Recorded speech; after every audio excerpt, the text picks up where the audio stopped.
Morning Press from Cast Iron Brains, a BrainIron.com production. Here's 11 minutes or so of news for today, Wednesday, January 3rd, 2024. At least 95 people were killed and hundreds more were wounded when two bombs exploded within 20 minutes of each other in the Iranian city of Kerman on Wednesday afternoon. Large crowds had gathered near the gravesite of the assassinated military leader Qasem Soleimani to participate in ceremonies in his honor on the 4th anniversary of his death by U.S. drone strike.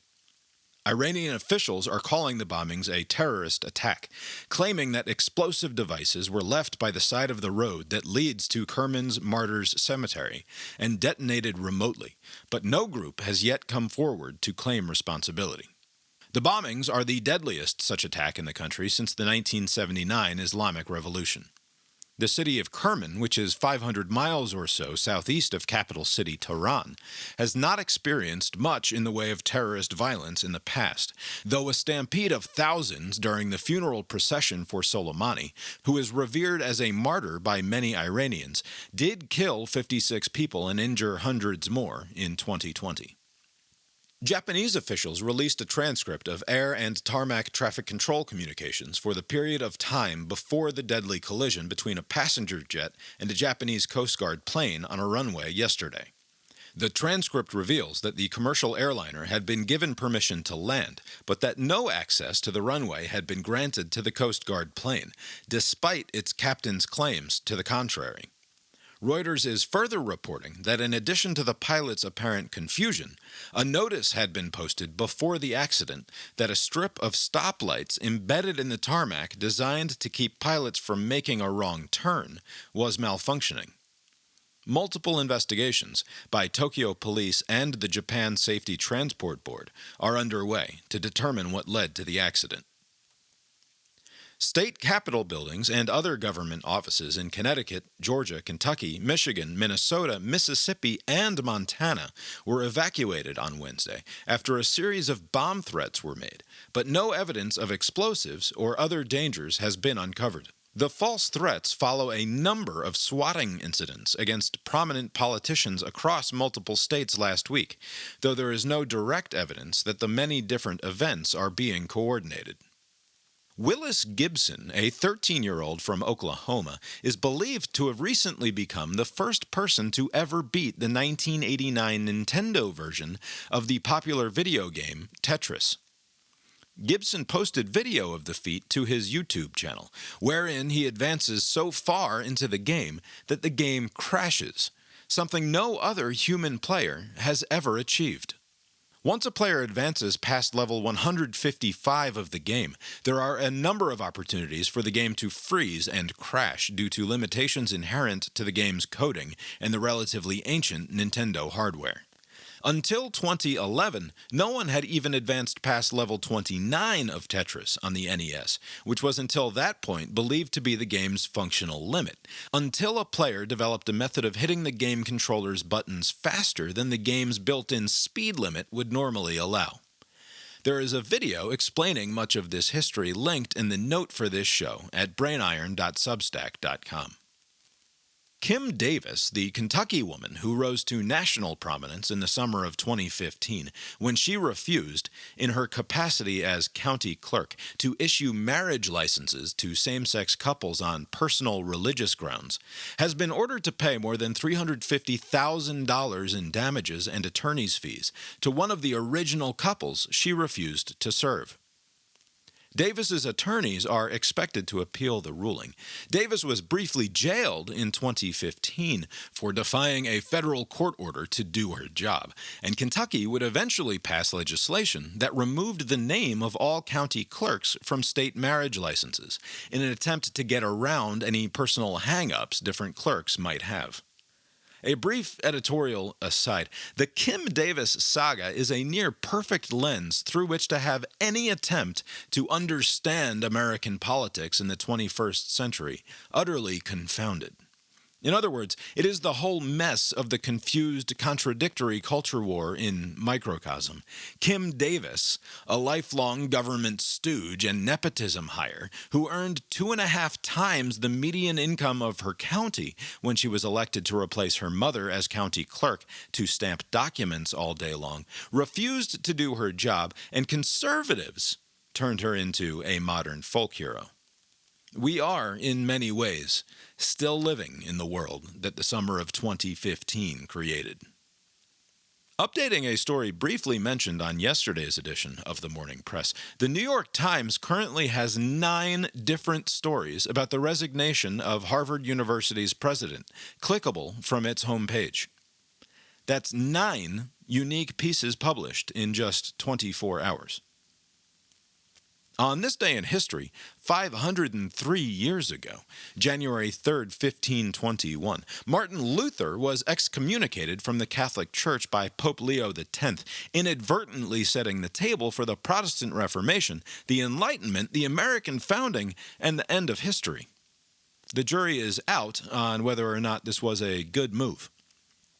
Coincidentally, the website Britannica.com claims that on this date in 1962, Fidel Castro was excommunicated by Pope John XXIII, though no such record of Castro's excommunication seems to actually exist. Notable birthdays for January 3rd include 2-time Super Bowl champion Eli Manning, Lord of the Rings author J.R.R. Tolkien, and What Women Want actor Mel Gibson. Jack Ruby, who assassinated John F. Kennedy's assassin Lee Harvey Oswald, died of a pulmonary embolism on this day in 1967. Now, here's a look at the weather. I was messing around in the New York Times archive, as I am wont to do, and came across the following. On January 2nd, 1899, a piece ran in the Times that told the story of Margaret McCabe, a 24-year-old woman who was taken in by a Mrs. Shannon, who took pity on McCabe in her, quote, hungry, ill, and penniless, end quote, condition. A few days later, Mrs. Shannon believed she'd witnessed McCabe's strange death in her bed, her body first going through a series of convulsions before falling back into bed and going rigid, but still strangely warm. After setting out to arrange for the younger woman's funeral, she returned home to find McCabe alive and sitting in a chair and telling a story about having visited spirits and the dead. A few days later, McCabe had yet another episode, and Shannon finally thought to involve a doctor. McCabe was eventually taken to a hospital where she was pronounced dead. Shortly before an autopsy was set to commence, Mrs. Shannon burst into the morgue, demanding that McCabe be given time to recover, that she was not dead, merely entranced again. Shannon only left after being assured that the corpse would not be cut open for examination until at least the next day. The article concludes ambiguously with the assertion that as of press time, neither Mrs. Shannon's conviction that McCabe was alive nor the doctor's insistence that McCabe was dead had yet to be proven out. Hoping for a follow-up, I searched the Times archive for more mentions of this Margaret McCabe and came up mostly empty. She doesn't appear to have been mentioned in the paper again. But my search did reveal an article from May 10th of 1959 about a schoolteacher named Margaret McCabe of Rochester, New York, who was spending her weekend commuting to her sister's place in the suburbs to care for a large herb garden, and an article from June of 1919 about another schoolteacher, also named Margaret McCabe, who lost $14,000 in an investment scam. But the most disturbing Margaret McCabe story of all was from January 3, 1893, when the Times reported that yet another Margaret McCabe was arrested following an incident in which she was witnessed swinging an infant around by its legs in a long half circle and sending it flying through the air in the middle of a city street. The headline, "Hurled the Baby 30 Feet." McCabe had been drinking heavily for some time, and for some unexplained reason, the infant was left in her care by its babysitter. The child did not survive the hurling, and the police were still looking for the babysitter when the story went to press. On the bright side, the prospects for being a Margaret McCabe only seem to improve dramatically over time.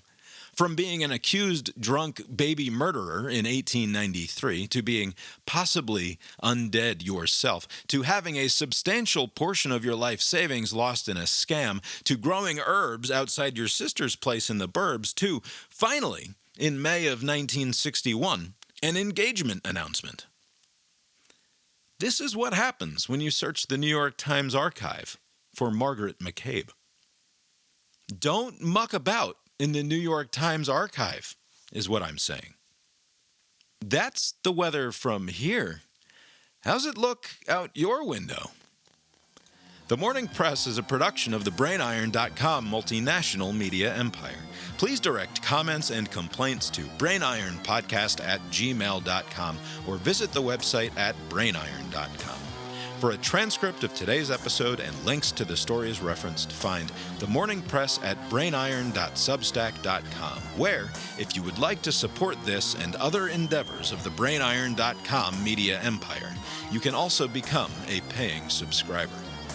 Thanks, and barring the sudden onset of the inevitable, we'll talk to you tomorrow. The proceeding was created with 100% human content.